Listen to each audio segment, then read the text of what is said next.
Meanwhile, at the Grand Pub, Lauren's enjoying her coffee till Kristen came to her table. What's going on? I need your help. Sure, what's up? It's about my marriage. It might be over.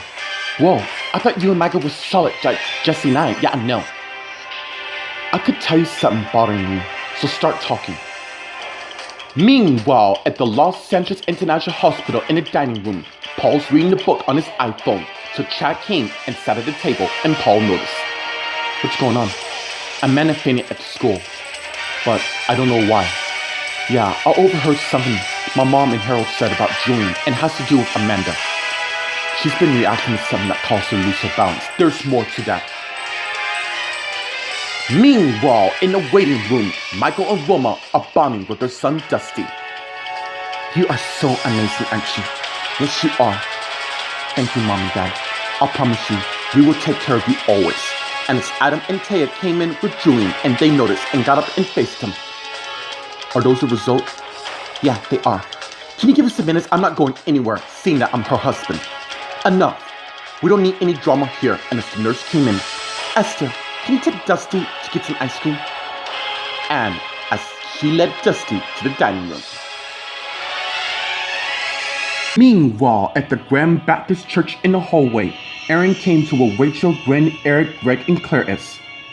Patrick said Melissa's taking a nap. Good. I'm gonna need you to keep me sane at this wedding. CJ's gonna be fine. Aaron's right. Rachel and I don't want him to get hurt by Helen, but we try our best. Girls, remember, giving people a chance is what we Jolsons do. And as Ashley came to where they are, Helen's ready. We'll be inside. And as Claire and Greg went in the sanctuary, while Gwen bring Eric to the corner. What's going on? I want to say thank you for putting up my drama, which each day I have with you, you make me realize how lucky I am to have you in my life. And as they begin kissing each other, and Helen saw, alright, you two, get a room. And as Eric and Gwen stopped, just as Helen and John came to where they are. Well, and as Rachel came to John and Helen, are you ready to be part of the family? Yeah, I am. And as Matt and Vanessa came to where they are, looks like you're all in time. That we are. Meanwhile, in the sanctuary, as most of the people are here for CJ and Helen's wedding, let's get to Sean and CJ who are talking. I know you have a history in Helen, and dude, it's fine. I just want what's best for my little brother, so I wish you luck on your marriage. Thanks for the tip about Helen. And as the music started, and as Matt and Vanessa came down the aisle, and soon they took their respected spots, followed by Rachel and Aaron. And then Gwen and Eric. And when they arrive at their respected spot, the real music begins as everyone stand up and turn to the back, just as John and Helen came. And they saw they all looking at them. And as Helen looked at her dad, and as John looked at his daughter. Are you ready for this?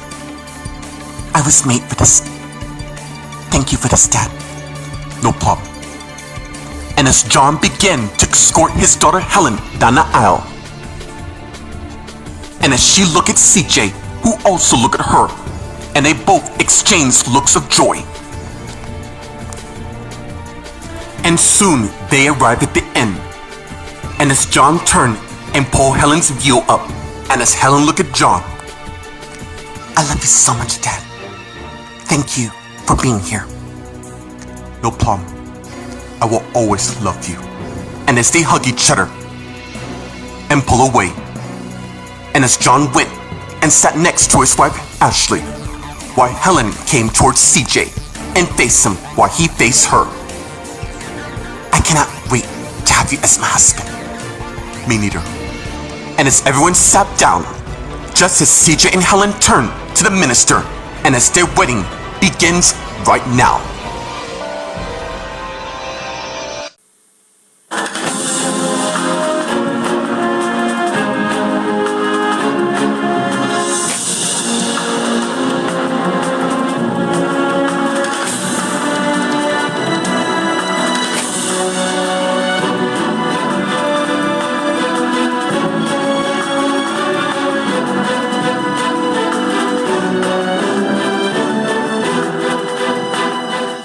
Meanwhile, at the Grand Baptist Church as CJ and Helen's wedding begins.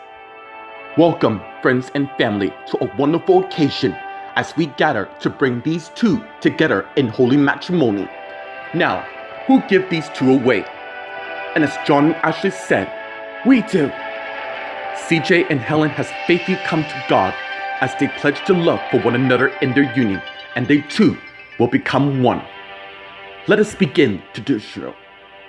Helen, do you take CJ to be your husband, to have him to hold, for better or worse, rich or poor, in sickness and health, as long as you shall live? I do. CJ, do you take Helen Graham to be your wife, to have him to hold, for better or worse, richer or poor, and in sickness and health, as long as you shall live? I do. Let us rejoice, as God shall love these two, as his love keep them strong forevermore. Meanwhile, in the recreation room where the reception is, Tamara's looking at the display of CJ and Helen's reception. This was supposed to be our wedding. I can't believe you, CJ. We were supposed to be married. Well, I guess that's why you came, and as Tamara saw, Kevin came in the room. Obviously, CJ will always be the love of your life, and he will always continue to be. I was just thinking, I think I know quite clear what you're thinking about. You've been stringing me all along as a backup, in case your plan don't work. Has that really? Then tell me why you're at your ex-boyfriend's wedding. Let me answer that. You're hoping he'll leave Helen and come back to you, right? Meanwhile, at the Grand Pub, Lauren and Kristen are talking. Well, Lauren, all I can say is I feel like a fool. Too bad you're not. Once I tell you everything, you'll think otherwise. Why don't I be the judge of that? I saw Michael and Wilma at the hospital earlier. It appears they're about to kiss. Did you confront them? No. I was about to, but I was too embarrassed, so I walked away. Hey, I'm sure it was a misunderstanding. I don't think it was. Anyways, what happened next isn't what I expected. Meanwhile, at the Los Angeles International Hospital in the dining room, Paul and Chad are talking, and Paul's surprised what Chad told him. Dude, are you serious? Yeah. I don't know how they managed to pull it off, unless they must have kidnapped Wilma, Jacob, Amanda, and Michael. Yeah, I believe Jan kidnapped Jacob and hid him somewhere. You think she know about it? I don't know, but I do know Julian now knows the information, and he's keeping it from his wife. So basically, Wilma and Michael don't know. I already gave him a hint of proof to Wilma, who's having Taya run a DNA test to see Dusty's their son, which isn't at all. And when that happens, Julian will be exposed as a fraud. Meanwhile, in the waiting room, Taya, Adam, Wilma, and Michael are talking. Do you have the results? Yeah, we do. I am so glad you two went the instant. What do you mean by that? Taya and I ran the test 3 times. Mike and I are Dusty's parents, right? Just tell me. Dusty means a lot to us, we know that. Unfortunately, the results reveal you two aren't Dusty's parents. So basically, you have no reason to be with my Julian, back off. You did this, didn't you? Why the hell? You just couldn't stand to see us happy with our son. So if I really wanted to ruin this, it would have been done. You bastard, as Michael came and decked Julian to the floor.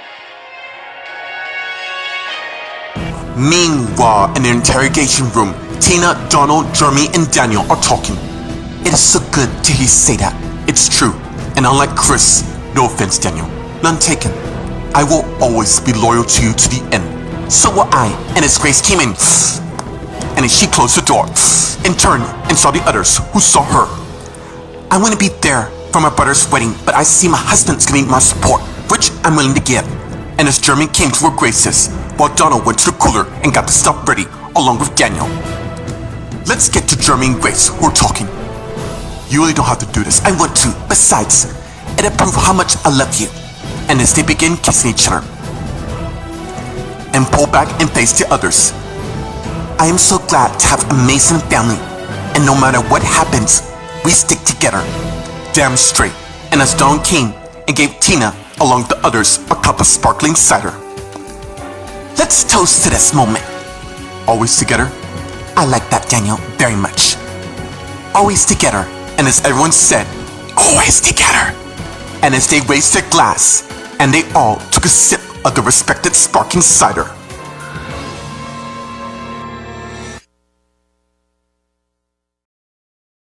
Meanwhile, at the Grand Baptist Church at CJ and Helen's wedding, as it continued, CJ and Helen had chose traditional vows toward one another, and let it be said, once these vows are spoken, no one can break them apart.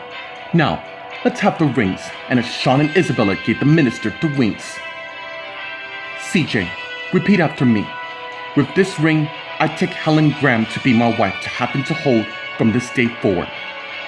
With this ring, I take Helen Graham to be my wife to happen to hold from this day forward. And as CJ put the ring on Helen's finger. Helen, repeat after me. With this ring, I take CJ Dawson to be my husband to happen to hold from this day forward.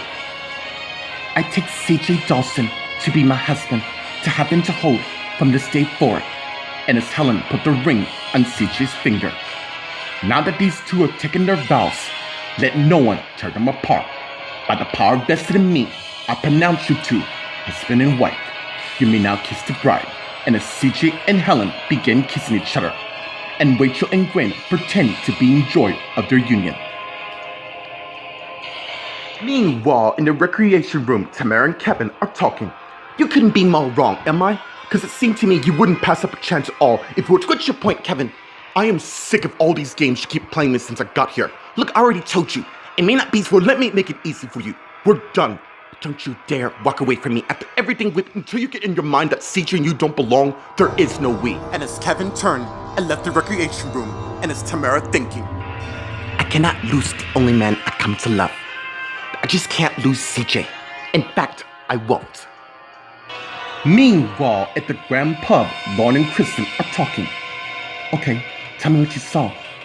What I saw was nothing outbid of the ordinary at Wilma. What do you mean by that?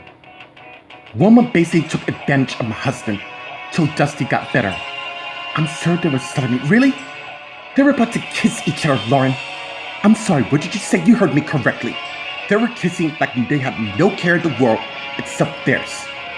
I think you should ask them before it drives you crazy. I'm sure they're thrilled to know that their son feels better. So, what happened? I ran into Will, and the next thing I know, I'm in bed with him. Seriously? Yeah. If my husband finds out about this, my marriage is good as gone. Meanwhile, at the Los Angeles International Hospital in the dining room, Paul and Chad are talking. Why would Julian hid the truth from Wilma? Because he's a coward. To think that his marriage will survive just because he believes it can, while he's dreaming. Anyways, how's Amanda fit into this equation? Unless she must have been the one who's pregnant, not Wilma. But how does even my parents must have drugged Wilma to believing that she was pregnant? Damn, that's sick and twisted. Tell me about it. That is why Wilma needs to know the truth, and so do Amanda. Because the damage will be even worse if the truth doesn't pan out. So what's your plan on this? Meanwhile, in the waiting room, Taya, Adam, Wilma are all surprised by Michael's punch to Julian, and Adam came between them. Not gonna happen here. You knew something about this, didn't you? And as Julian got up, you are so quick to just answer the damn question. Did you know or not? Why are we at it? And as Wilma came to Julian, why were you hovering over me in fear like you're gonna lose me? Clearly you are blind to what's going on here. He's trying to break us up. Julian, you know that's not true. I do. Dude, in case you haven't forgotten, I have a wife who I love very much. You mean the one who saw you kissing my wife? Enough! I'm not gonna let you throw your jealousy around, Wilma. Walk with me. And as Taya led Wilma away, and Adam turns to Julian. I think it's best that you leave now, Julian. And as Adam went back to his office, and Michael turns to Julian. Let me give you wrong. I'm gonna give you a warning myself. If I find out that everything, including Dusty not being mine, and you had anything to do with this, mark my words, there will be hell to pay, and you can count on that. And as Michael turned and walked away, and Julian thinking, I guess we'll have to see now, won't we? Meanwhile, at the LAPD in the interrogation room, Tina, Donald, Jeremy, Daniel, and Grace are talking. Well, I want to thank you for taking the time to visit me here. We're gonna find a way to get you out of this. Don't. At least not yet. All those fools need a few months without me causing trouble. In their minds, you're gonna cause trouble, but I don't see that. Neither do I. can truly change, and I see you're making an effort. Thank you, Grace. And as the warden came in for 2 officers, time's to go. No matter what happens, I will always love you. I love you too. And as Donald and Tina begin kissing each other, and as they pull away, and as Tina came and hugged her son Jeremy, and pull back and face him, you take care, and you know I will always be there when you need me. I appreciate that a lot. And as Tina went to her other son Daniel and hugged him, and pull back and face him, I know I haven't been here much, but I want to say I love you for being my mom, and you can count on me whenever you need me. It is so nice to hear you say that. It makes me feel special knowing, and as she faced the others, that all of you love me. And I will never forget that. And as Tina went and left with the warden along with the guards, and the last one closed the door, and as Donald turned and faced his sons along with Grace, Tina will always be with us, no matter what. Yeah, she will be. And I gotta say, I couldn't be more proud to have her as my mom. And as the episode ends with a portrait of Donald, Tina, Jeremy, and Daniel together as a family.